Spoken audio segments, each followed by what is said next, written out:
చూడండి, నేను ఇలా అంటున్నానని అది తప్పుగా అనుకోవచ్చు, లేదంటే నాకేదో జరిగిపోయిందని మీరు అనుకోవచ్చు.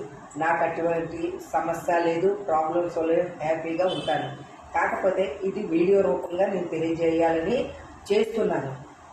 ఒక మనిషి తప్పు చేయాలి అనే ఆలోచన కనుక ఉందంటే కనుక ఆమెని సప్త సముద్రాల అవతల ఏ కట్టులతో కట్టిపారేసినా కట్లు తెంచుకొని వచ్చి తప్పు చేయగలిగింది.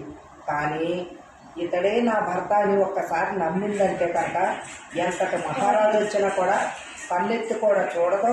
తన కట్టిల్లో కాలేంత వరకు కూడా గుండెల్లో పెట్టుకొని దాచుకుంటుంది.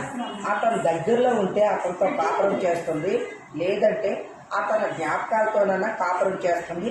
అది నిజమైన ఆడది. ఆ ఆడదాని నమ్మకం అవతలవాడు నిలబెట్టుకున్నవాడు నిజమైన మగోడు అవుతాడు.